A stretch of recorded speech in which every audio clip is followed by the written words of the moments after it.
Uh, let's go back to this structure determination. I apologized last time that the connection here was failing. What I didn't know was that the connection was only locally failing. Apparently, broadcasting was okay. But since the project was failing here all the time, so the lecture was intermittent. We had to stop every time when the projector here failed. So hopefully it will not happen here today. So we were discussing total scattering technique. That is that scattering to include both Bragg peak and diffuse intensities. So this technique is applicable when the sample is not totally periodic. In other words, it is not fully crystalline. Either it's a crystal with some defects or deviation from total periodicity, or in case of liquids, glasses, where there's no lattice at all. So either case, this technique can tell you where the atomic distances are exactly. So the idea is that if you decompose this atomic density, single atomic density in Fourier transform, then the correlation function of this density is the S of Q. So this includes both periodic component, which are represented by Bragg peaks, and aperiodic component, which are given by diffuse scattering. So idea of total scattering is to obtain or measure both Bragg and diffuse components. And then Fourier transform the whole thing so that the real intensity of the structure, the whole structure can be recovered. So idea is to not to stay in Q space, but to stay in the real space. And it's easy to find that this corresponds because we are talking about powder scattering. You know, that we are not looking at three-dimensional single crystal scattering, but powder averaged, angular averaged scattering. So averaging would bring down to simple sine Fourier transform, where R denotes only the distances. So we don't know the direction of atomic pair, but we know the distances between the two atoms. It is possible to extend this to the anisotropic case, but I will not touch upon this today. So by Fourier transforming SQ minus 1 times Q by sine Fourier transform, you get big G of R. Big G of R is called reduced PDF, which is 4 pi R times rho 0, which is a density, it's just number density, times G of R minus 1. So G of R is so-called pair distribution function, PDF, which starts with 0 when R is small and goes to 1 at large R. So an example of this is this. So as you can see, this PDF, which is rho 0 times G of R, shows you atomic distances, in this case as a bunch of Gaussian peaks. And these are not delta functions because atoms are not static. The atoms are moving even at low temperatures because of quantum mechanical 0-point fluctuation. So this particular data were obtained at low temperature. So this amplitude represent this 0-point atomic fluctuation. Now, in order to get this PDF accurately, you have to measure S of Q over large Q space. If you stop at certain Q which is not high enough, then you get oscillation called termination errors. So actually, these oscillations, you can see, small oscillations here where that ideally it should be flat. Ideally, this should be flat, but you see a little bit of oscillation, and they are termination errors. So nothing is perfect. So this represents kind of noise of this system. Oops. Just to illustrate this example of PDF, some of the atoms may have negative scattering length B. Negative doesn't mean that it absorbs, it's simply that the phase of the scattered wave function is off by pi, or 180 degrees. So as a result, PDF shows up as a negative peak. So the first peak here represent the distance between titanium and oxygen, and this is negative because B of titanium is negative. This is the PDF of strontium titanate, and B of both strontium and oxygen are positive, whereas B of titanium is negative. So titanium to oxygen or strontium shows up distances show up as a negative peak. So you can see that's the titanium oxygen peak, and this is the I don't know what that is, maybe titanium strontium peak, etc. Okay.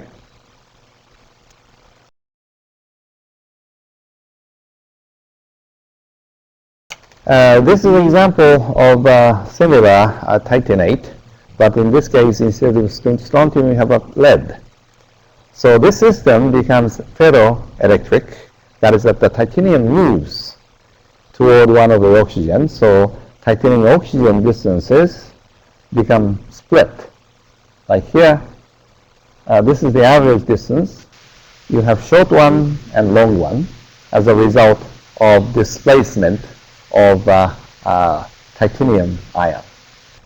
So you can see this kind of local displacement in PDF right away. And that is the advantage of this technique. Now before we go into details, let me stress the point that the PDF is in absolute units. Absolute unit of inverse length square. So typically we use inverse of angstrom cube, not square, I'm sorry, cube. So density, it's a density function, so it's in a cube, inverse of the volume. So G of R is given in the real unit. In this case, we have inverse of cube. In this case, I'm sorry. Rho 0 is also cube. Inverse of a cube.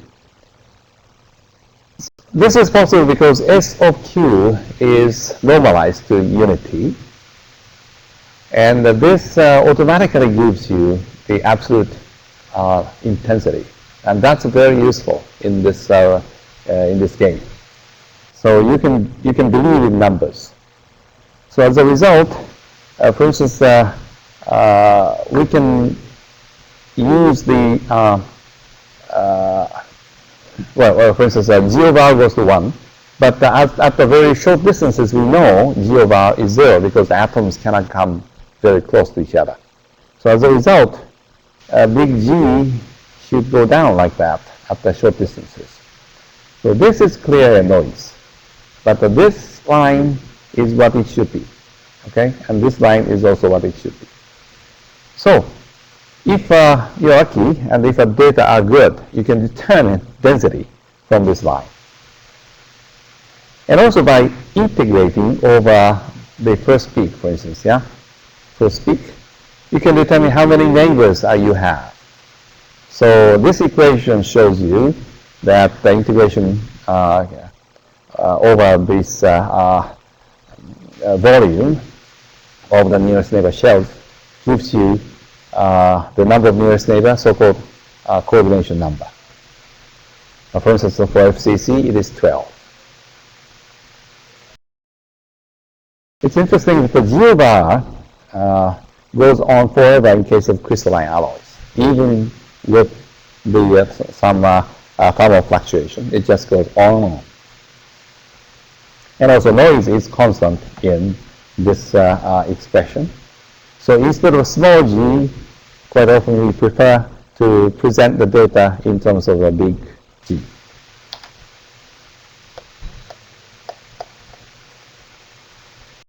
Now, in order to determine this PDF over large distances, it's important to use a reasonably good Q resolution. The Q resolution, as you recall, was important in determining the lattice constant. Right? So in the same way, the distances between atoms at large distances require high Q resolution. So this is an example of zero bar with a very good resolution. That is the NPDF machine at the Los Alamos, that's in red, and GLAD machine at IPNS, which is now gone. The GLAD was made for as a high intensity liquid and glass diffractometer. So we're not interested in long range correlations. So intentionally, the resolution was reduced in order to get high intensity. So as a result, if you calculate G of R from this machine, it attenuates quickly with distances. So as you can see, that it's okay up to 10 angstrom or so, then amplitude decreases. So in order to determine this crystalline structure with high accuracy, it's important to to use a machine with high Q resolution. So this NPDF machine has a resolution of 1.5 times 10 to the minus 3, and this gives you G of R up to 300 angstroms. And that's important because now we can connect short-range structure up to a few angstroms with the medium-range structure, that's 10 angstrom, 20 angstrom, to long-range structure over hundreds of angstroms. So PDF technique is not just a short-range local technique. You can determine average structure as well as local structure continuously. Now to show you how not only the resolution but also range of Q is important, this is the example of SQ. However, as you recall, Fourier transform was done on SQ minus 1 times Q times sine QR. Therefore, it's multiplied, the kernel of integration is multiplied by Q. So what's important is you have good enough data in this S minus 1 times Q. And if you do that, you can see that, of course, we have lots of bragg peaks at low Q. And then this bragg peaks go down in amplitude because of this Debye-Waller factor. So you think you're done, okay? You think you're done at 20. Not really. If you go to high Q, and if you look carefully, you see a lot of structure, okay? Just like that. A lot of structure, a lot of oscillation, lots of structure. So quite often we have to go to 35, 40, or 45 angstrom, inverse angstrom, of Q range to get good PDF, right? So it's important to go to high Q. It's noisy up there, so it takes more time to get this good data, but it's important. If you cut out 20, you lose a lot of important data. So typically we cut it off at around 35 or 40.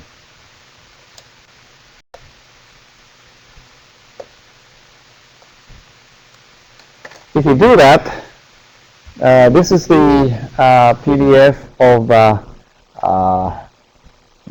alloy between indium arsenic and gallium arsenic.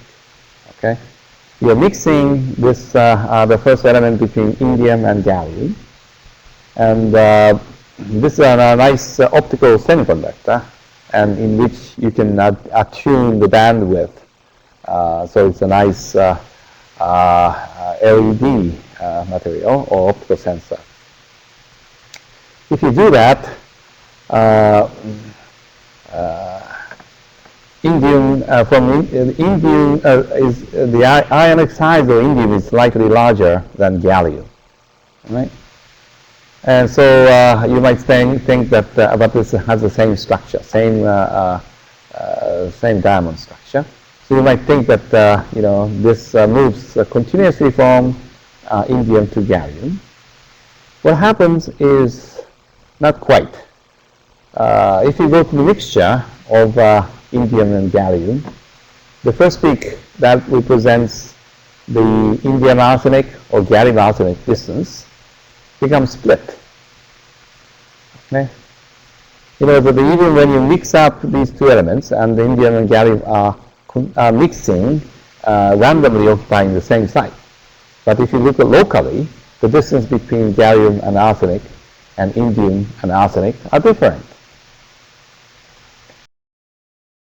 If you look at more carefully, you see that the lattice constant and therefore bond length between these two do not change much. That the bond length for gallium arsenic is 2.44, and if you alloy indium, this increases but not much. And indium arsenic distance is this, but it does not much. It does not change much. That in average structure, the distance between indium and arsenic change linearly like that. Okay, in average structure. But locally, this one remains here, and this one remains here, and in between, for instance, of 50%, you have two peaks, one representing indium and the other one representing gallium. So that makes sense. Each atom maintains its size. That's why if you have an alloy, you have a mixture of different atomic sizes in the system. You cannot use average structure. The actual atomic structure is different from the average. Now this is an example of C60, which is at room temperature. C60 forms this nice icosahedral square, icosahedral molecule. Now, and we can see that the carbon-carbon distance up to about this distance, which is the size of this C60 molecule. Now, at room temperature, these molecules are rotating, okay, very fast. So you lose this resolution of atomic distances beyond this point. You only have this the correlation among the molecule, not atom. Atom resolution is lost here, and only molecule resolution remains here. And that's the resolved atomic distances within the molecule.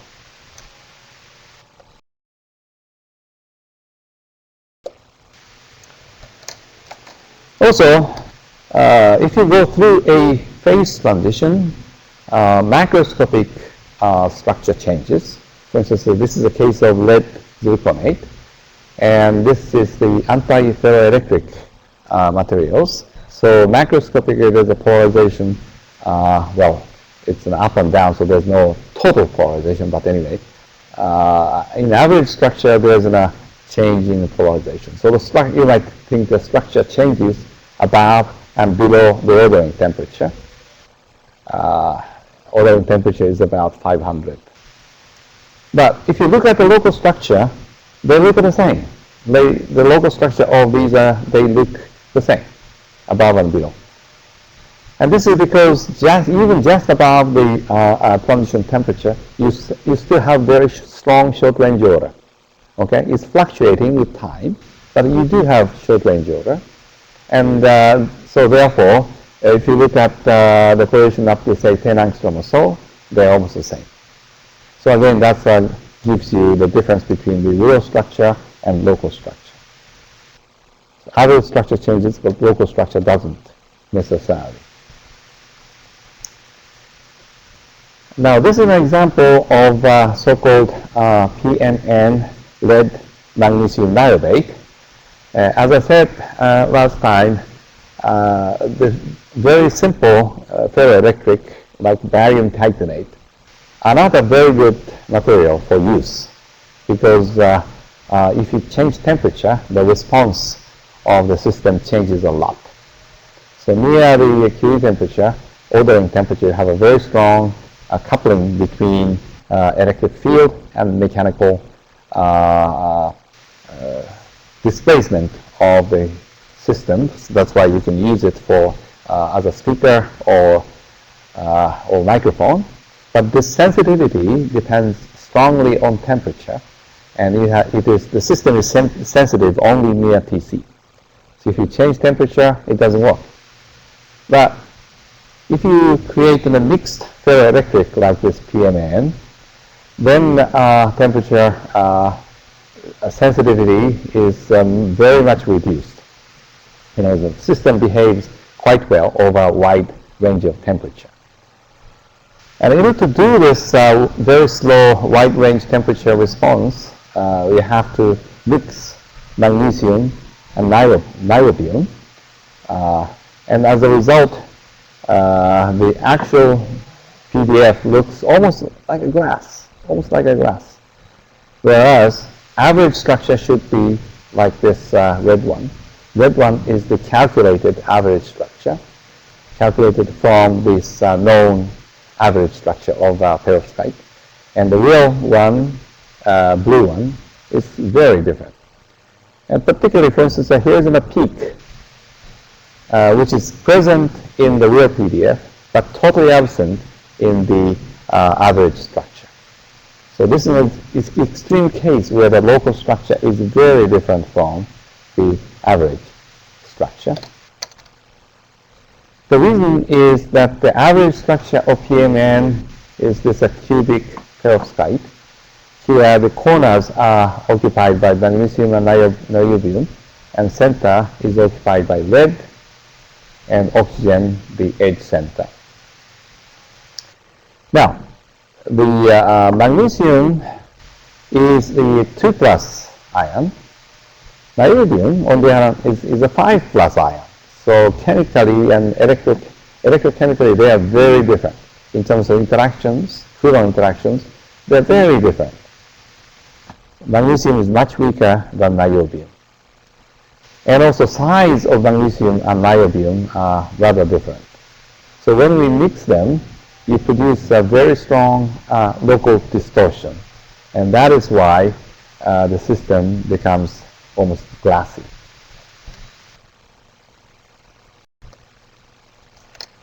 And on top of that, lead is a very interesting ion. And lead wants to be one-sided. The average site position of lead is this. But lead wants to be one-sided. For instance, because of so-called lone pair, it has two sp electrons which wants to form covalent bond with oxygen. So these 4 bonds are very short. It's only 2.4 angstroms, and leaves the other side quite open, long. In average structure, lead is sitting in the middle. So average distance between lead and oxygen is 2.8. But in real structure, you have short bonds of 2.4 and long bond of 3.2 or something like that. So as a result, you have a very strongly asymmetric environment of lead. And this leads to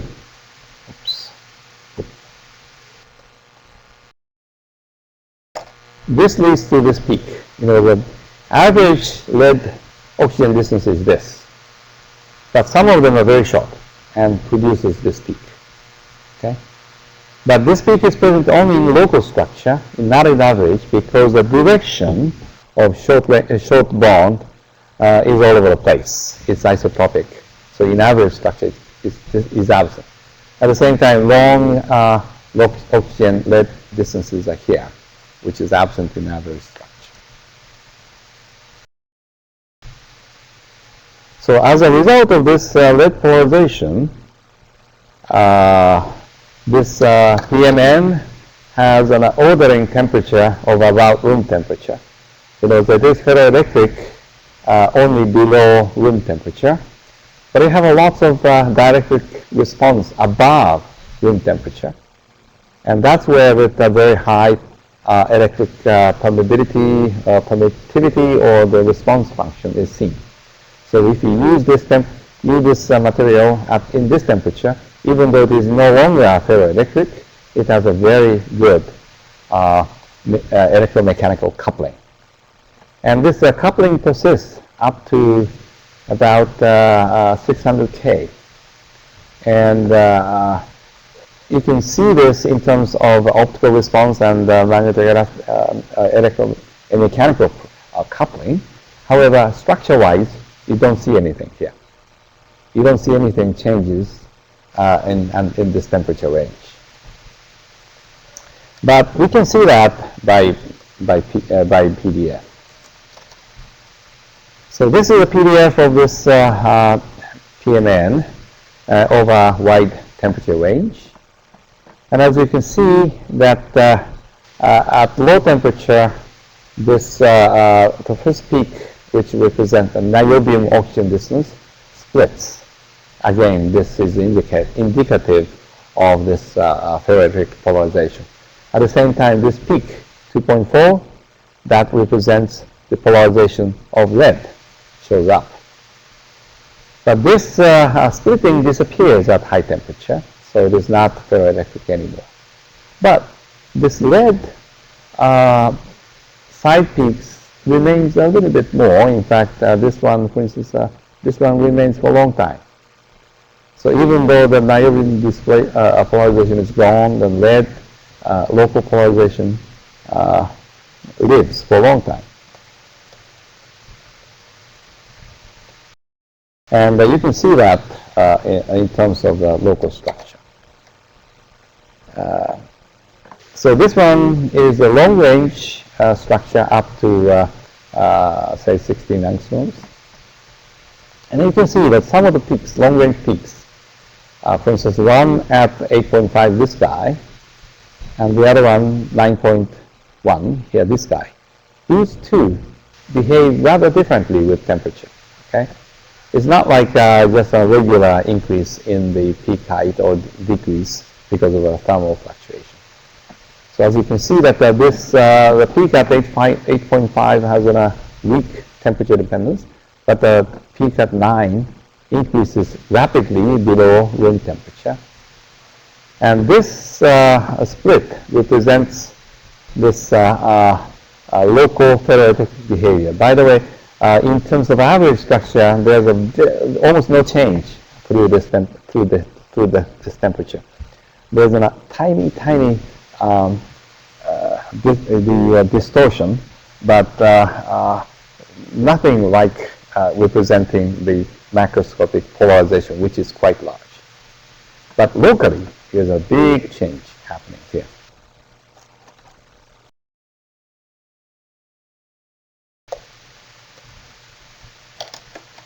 So if you try to fit the local structure in terms of the ferroelectric structure, which is happen to be rhombohedrally distorted, is no longer cubic, plus cubic, then you can see that at low temperature, the sort of fraction of distorted, rhombohedrally distorted portion increases up to 30%. Okay? You know that again, there's no macroscopic distortion, but locally there are some local distortion of about 30% at low temperature, which increases at low temperature. So this increase from 300 room temperature, which is about 10% polarized, to 30% polarized, represent this ferroelectric polarization. But as I said, this something remains, up to 600. There are some local distortion, very fluctuating. Actually, it's a dynamic fluctuation, but dynamic polarization remains up to 600. So if you look at the local structure, there are two stages, and then that's the Burns temperature. There are two transition temperatures, this one and that one. If you look at the average structure, you only see this and the very, very tiny distortion. So that again shows you that a major difference between the local structure and the average structure. And local structure explains this local ferroelectric polarization quite well. Now, let me give you another example of this, how the local structure study helps you to understand the phenomena. This is an example of so-called colossal magnetoresistivity. Magnetoresistance of a semiconductor is very small. If you apply magnetic field, resistivity changes, but only a few %. But in some of the magnetic materials, the change is huge. And particularly in some oxide, like this lanthanum strontium manganite, the system changes from metal to an insulator. Okay, metal to an insulator. So there's a huge change in resistivity. And this metal insulator transition changes with the applied field. For instance, if you sit at this temperature, 300, the system is metallic without a field. But if you apply field, this metallicity goes away and becomes insulating. Okay, so there's a big change in resistivity between with and without field. And this is also changes. It shows up in terms of this composition dependence. The undoped one is insulating, but if you dope one, low temperature phase becomes metallic. So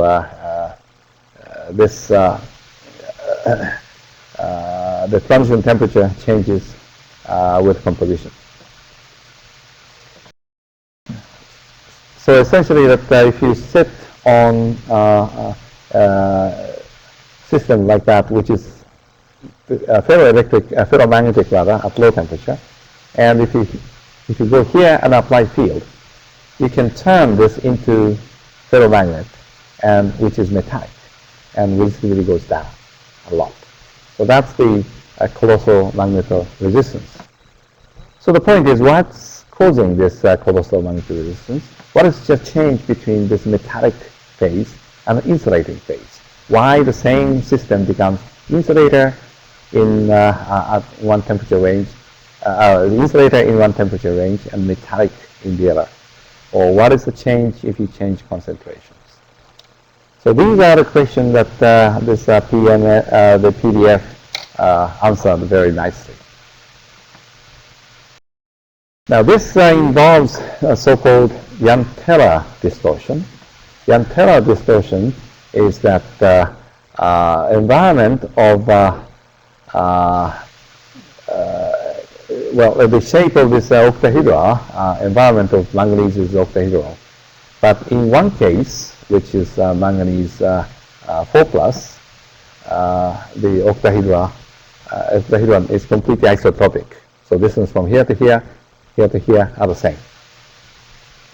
But in case of manganese 3+, you have one extra electron, and one extra electron goes into the orbital here. As a result, this distance becomes long, and longer than this, and the whole octahedra becomes distorted, elongated. So there's a strong coupling between the local structure and local electronic configuration. So whenever an electron comes here, this and becomes localized, this distance becomes long. And then this manganese also has a negative B. So oxygen manganese distance shows up as a negative peak. So if you have this case, isotopic case, there's only one manganese oxygen distance. So you have just one negative manganese oxygen peak. But if you have a distortion like that, this distance becomes longer. That means, instead of this distance, this distance becomes long. So you have this side shoulder representing the long manganese oxygen distance, and main peak representing the short manganese oxygen distance. You see, there are 2 long manganese oxygen distance and 4 short manganese oxygen distance. Okay, so this peak, intensity of this peak is 2 to 1. Right? This is 1 and this is 2. So if you look at the first peak, you can tell whether you have this kind of Yantera distortion or not. Yantera distortion would show this kind of shoulder on long distance side. And if you don't have Yantera distortion, you just have one peak. So the question is, if you start with lanthanum manganite without strontium, that is Yantera distorted. So this is the pure lanthanum manganite, which is Yantera distorted. So what happens if you put strontium in? So average distance of this Yantera distortion, in average lattice, the Yantera distortion goes quickly away and disappears around 16%. So, it is distorted here and undistorted. And indeed, in undistorted case, we have a metal because electrons are delocalized, and only when these electrons are localized and not moving, you have this Yantera distortion. So Yantera distortion, local Yantera distortion, is a signature of electron localization. If the electrons are moving, you have no Yantera. If the electrons are localized, you have Yantera distortion. So indeed, the average structure shows you that in insulators, Yantera distortion persists, and from now on, it's a ferromagnetic metal, so there's no Yantera distortion. But if you look at locally, that is not the case. We find that the Yantera distortion remains even in metallic phase. The metallic phase is not homogeneous. So the population of Yantera sort of insulating kind of atoms goes down by doping. You see, in average, in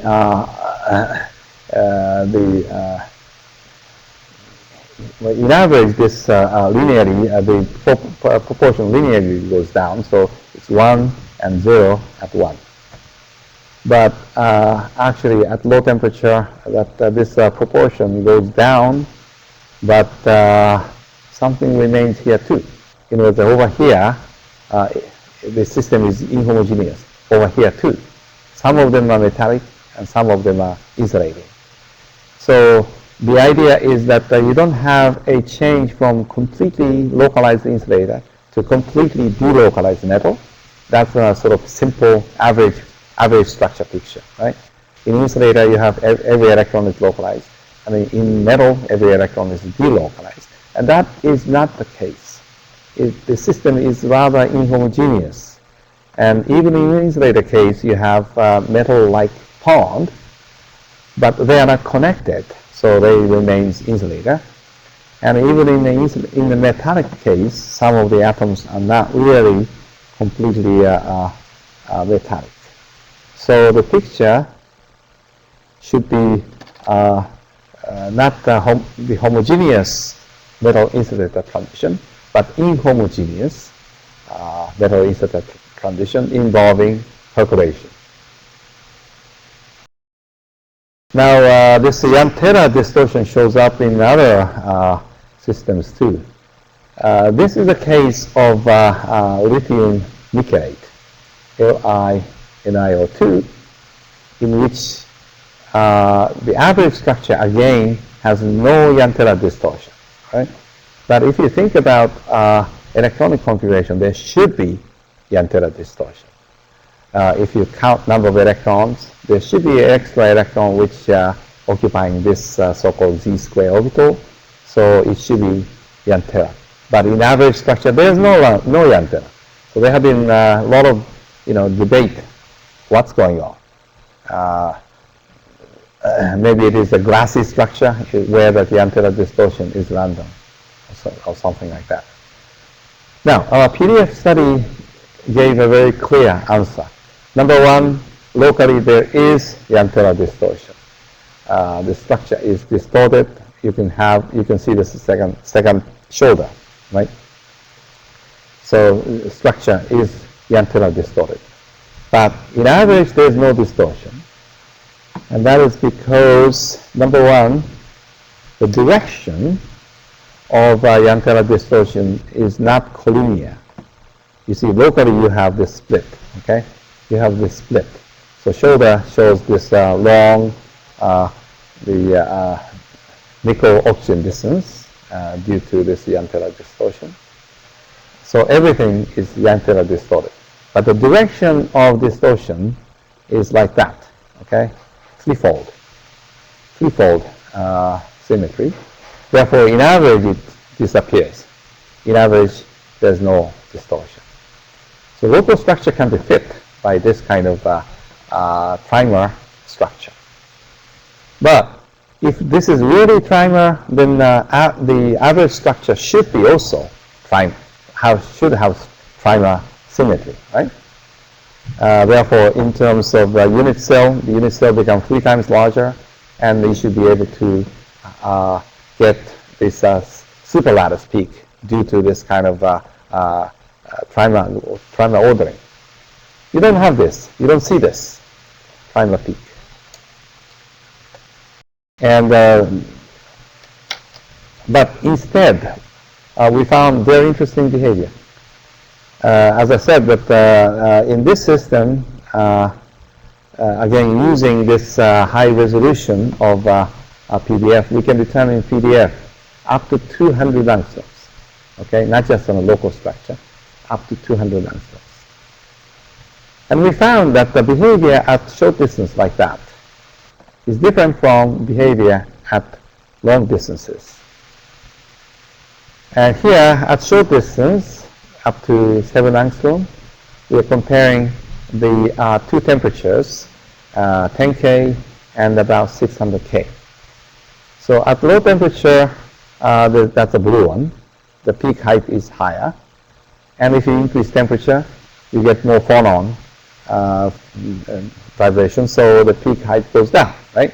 That's because of this phonons. So it's kind of normal. At high temperature, peak height goes down. But at distances like this 160 and 180, at large distances, it's opposite. Actually, peak height of low temperature peaks is lower. As you go to high temperature, peak height increases. So this is not because of phonon. Because of phonon, the peak height should go down at high temperature. That actually is higher. If you plot this temperature dependence, looks like that. So at short distances, okay, at short distances, the peak height peak height goes down because you have more and more phonons. That's normal. But at long distance, actually peak height goes up and then becomes flat above about 400 K. So there's something is happening here. Something is happening here at 400, kind of hidden phase transition. Now it turns out this is because this this kind of Yantera and the trimer ordering breaks the symmetry. That actually this direction and the polarization is along this axis. That means top and bottom are not the same. Okay, these are three polarizations are coming together here, but not here. So as a result, if you have this trimer polarization, the flat plane cannot remain flat. Okay, it starts to bend, but you cannot bend the whole structure. So bending happens only locally and forms a rather small domain. But this ordering disappears above 400K. So at 400K, the structure is kind of, usual structure. And then this bending happens only below 400K. So as a result,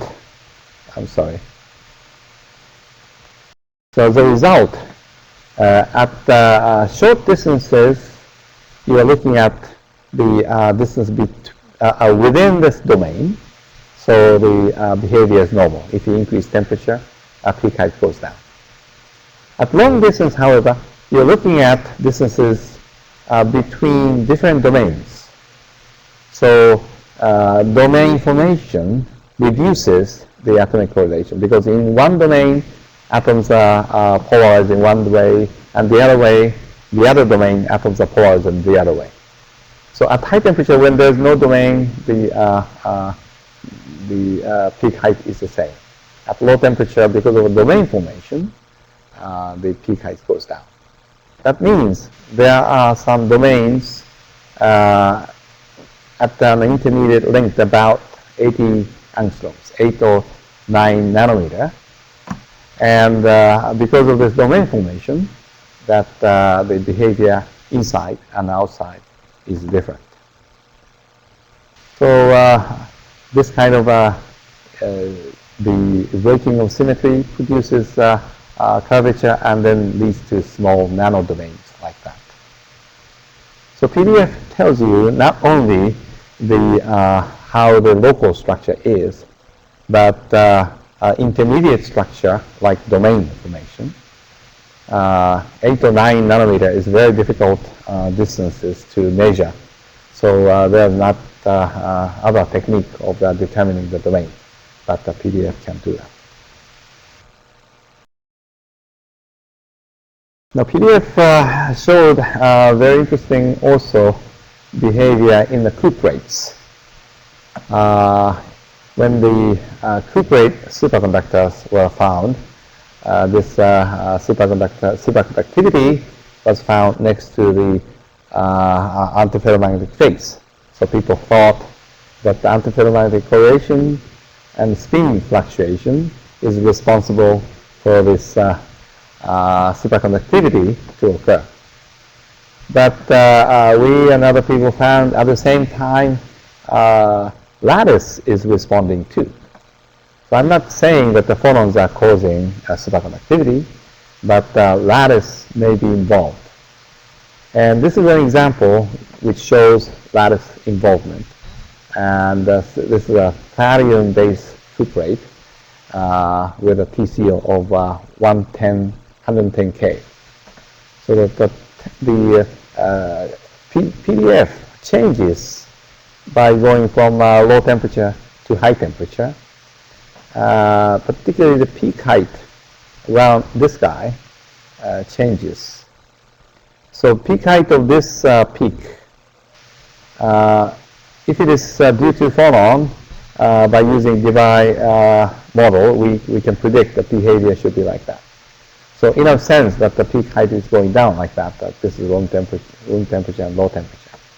But near TC, near this transition temperature, the peak is anomalous high. This guy is anomalous high near TC. So that means this lattice is responding to superconductivity. And this distance happens to be the distance between this in-plane oxygen and apical oxygen, so oxygen peak. So this fluctuation becomes strong at TC. That means the lattice knows something is going on in superconductivity. It's a long story, but through this we found a strong coupling between spin and phonon. Later on next month we'll discuss phonons, and so we'll also discuss spin phonon coupling. And because of this spin phonon coupling, this lattice also responds to superconductivity. And spin phonon coupling is important in cuprate as well as in nictite. In this iron-based superconductor, we found a similar spin phonon coupling. So in these cases, in both cases, spins are very important in producing the superconductivity, but we should not forget the role of the structure or the lattice, and therefore therefore this phonons. I forgot to mention that this actually this peak happens to be dynamic. I don't get into details, but this is present in dynamic PDF, not in static PDF. Okay, PDF is obtained by sort of integration of energy, and therefore it implicitly includes some dynamic fluctuations. And we have evidence that this is, if you really take a static PDF, you don't see that. We did this kind of measurement using inelastic spectrometer. So by using this the triple axis, we took purely static PDF, and then this is ours.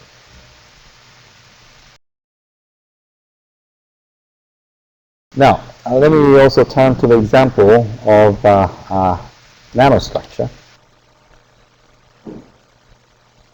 This is the PDF of gold.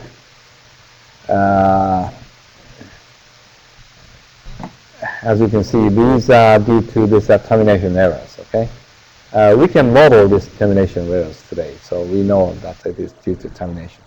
But other than that, it's pretty clean. So fairly large powder of gold, 1 micron. 1 micron powder has the structure exactly as expected. It's a bulk structure. So there's no surprise here. But if you go to nanostructure, something strange happens. So that's the PDF of a nanoparticle of gold. So this is the bulk. Okay, so that's the again large grain gold. So it's the same as bulk. But nanoparticle gold is different. You see, this peak is only half as high, maybe 60%, and this second peak is taller, and third peak is also short, and this one is also very much short. And so you can see that there's no uniform reduction in peak height, right? There's no uniform reduction. Some peak actually increases, and this one is unchanged between nanoparticle and then bulk. This one is reduced. The reason why we looked at this nanoparticle gold is because gold itself is inactive.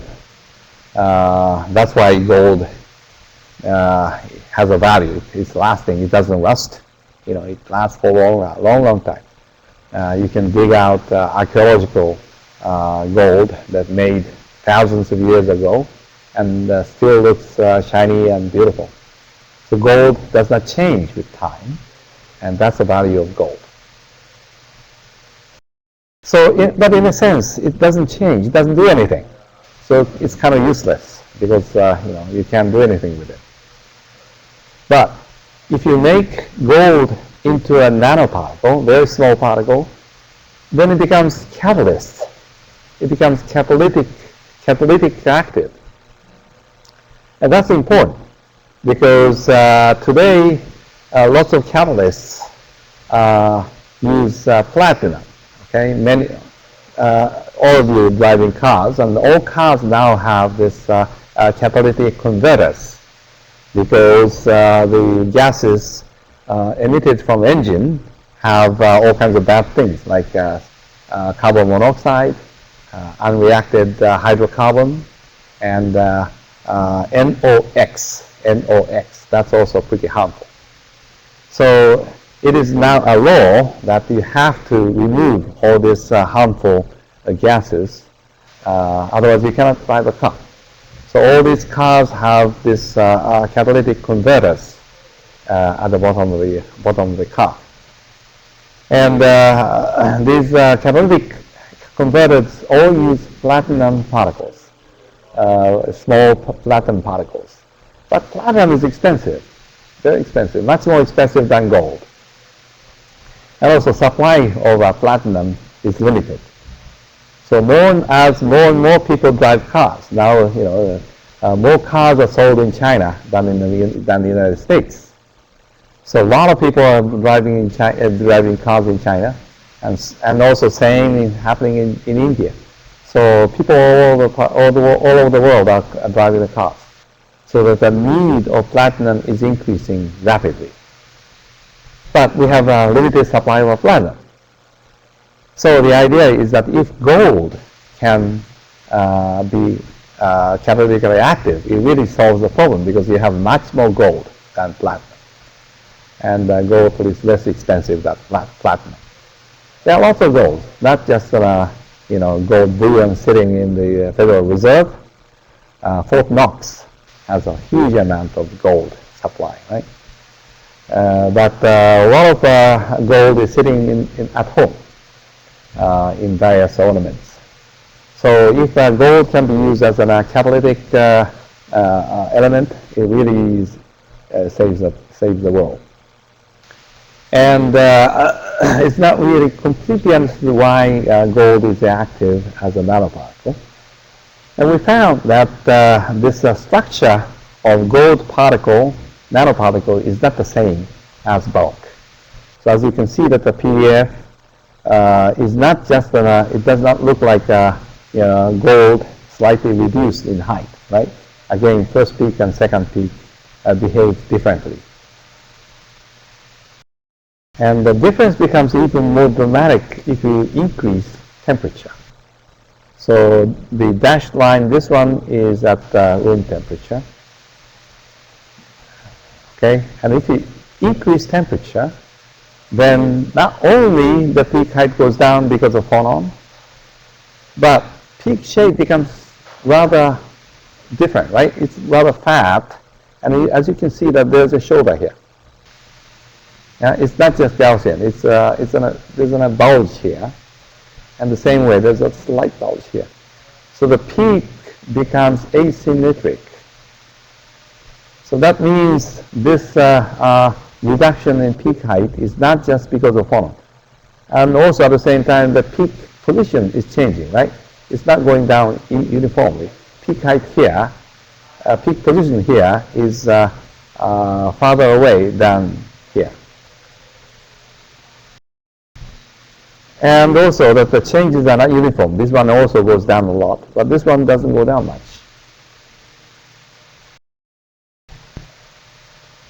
So what's happening is there's a local shear fluctuation. Okay, this is local. Average structure remains the same. Average structure remains FCC. Okay, but there's a local fluctuation like that, which makes this distance small and this distance large. And as a result, this first peak became asymmetric, but not a second peak. And this fluctuation is not much larger than phonons. The amplitude we are talking about is like 0.4 angstrom. It's huge change. The amplitude phonon we know is about 0.1 angstroms. This is way above phonon. This is not phonon. It's a sort of dynamic fluctuation, local fluctuation of the structure. And this, I think, is contributing to the activity because this kind of distortion changes the D band of the gold. D band of gold is sitting way below Fermi surface. That's why the gold has this particular color. But by distortion, you can bring the D band closer to the Fermi surface, so the D band can participate in this catalytic action.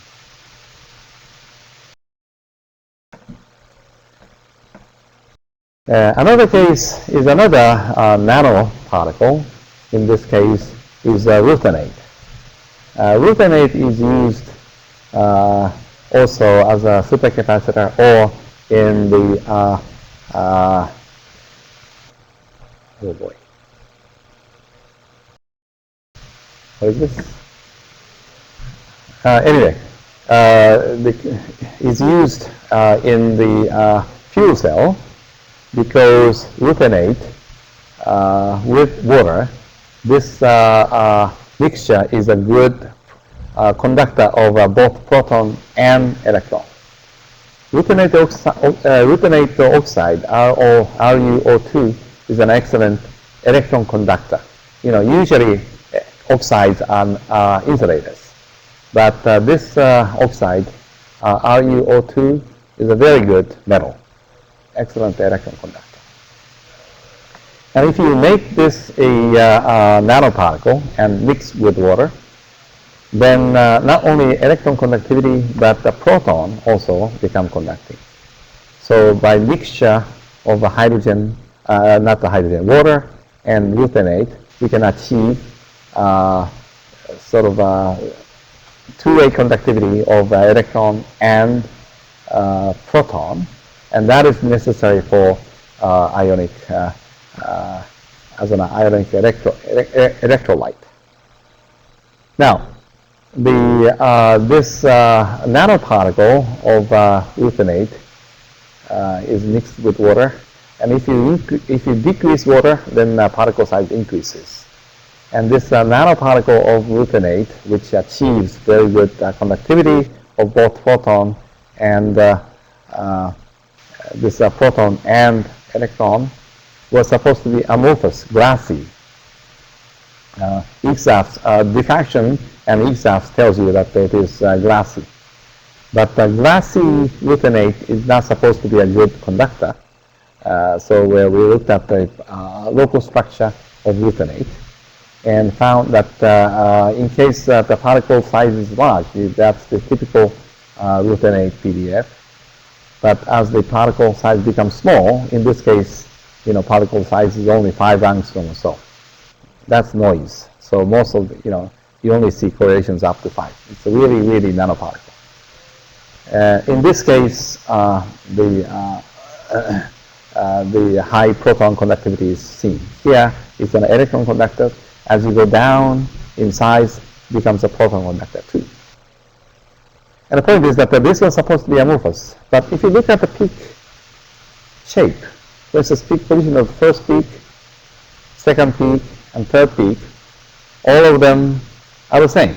Even the fourth peak is the same. So to make the long story short, we now have a nanoparticle, nanocrystalline system, not amorphous glass. Nanocrystalline system with this kind of lattice. So only when you have this nanocrystal, you have good conductivity of ruthenate. Therefore, this nanoparticle can be electronic as well as protonic conductor. If this is glassy, then electronic conductivity will be way down.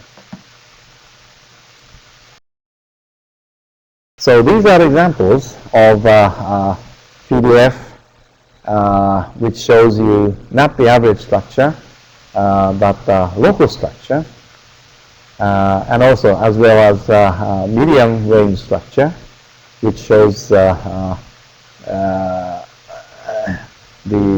quite often in the complex materials, strong deviation from average, and how this knowledge of local structure helps you to understand this performance or properties of this complex structure. So in summary, that again, as I said, diffuse scattering represent the aperiodic component. Right? If you have liquid glass, you only have diffuse scattering, no Bragg peak. So total scattering captures both Bragg peak and diffuse scattering. Now, actually, diffuse scattering extends up to very high Q, as I've shown you. You know, it's quite often up to 30, 40 inverse angstrom. So it is very important to measure total scattering up to large enough Q, because you can see that the Q is inversely related to local distances or local fluctuations. So if displacement U is of the order of 1 angstrom, Q would be like 2 pi over U is like 6 angstroms. But if it is tenth of an angstrom, then Q is like 60 inverse angstrom. So we have to go to very high Q to capture local structure. But if you do that, then Fourier transform the total scattering S of Q into PDF, then we see this atomic distances, distribution of atomic distances, and we see changes if you compare PDF to the PDF of average structure, and then if you see differences, then we see that the local structure is different from average, and therefore that we can determine the local structure and then relate this local structure to physical properties. Now you may say that the local structure can be seen by small angular scattering, because small angular scattering shows you some local fluctuations. But SAS is sensitive only to density change. Okay, if you have a precipitation or some kind of void, some local density change, then you see SAS. But if the change is pure shear, like that, okay, pure shear, and therefore that the total density remains unchanged, then you don't see that by small angular scattering. Small angular scattering does not tell you about shear fluctuations, transverse fluctuations.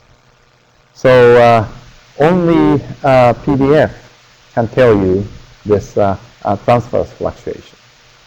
And more we see the case of this transverse fluctuation, because density fluctuation, in order to change density, you need diffusion. You have to move the atom from one place to the other.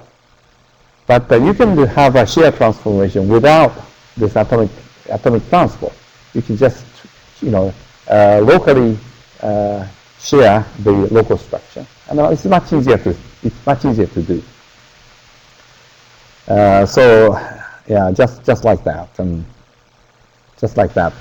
it may be shared in the opposite direction at the bound. So this local shear fluctuation happens all the time, and it can influence these properties greatly. So we are seeing this kind of local change in many interesting materials. Diamonds are nice, but it's boring because it doesn't change. Pure gold is nice, but it's boring. But again, in the case of nanoparticle gold, if you go to the extreme of nanoparticle, then properties change, and then it becomes interesting. So quite often, the interesting materials have lots of deviation from the average structure, and PDF catches this deviation from average structure. So we have shown just an example that now today it is possible to measure this PDF using this spectrometers like NOMAD and NPDF. So or that by using X-rays. So it is now widely beginning to be used widely to determine the local structure. When I started this discussion of the local structure 20, 30 years ago, that the people didn't believe it right away, but now it is commonplace. So any questions about this local structure study? Any question from audience or from people tuning in by this broadcasting?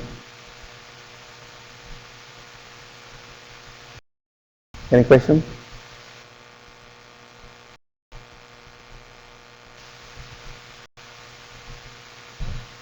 Okay, then we'll finish this discussion of PDF today and finish this structure study. Thank you.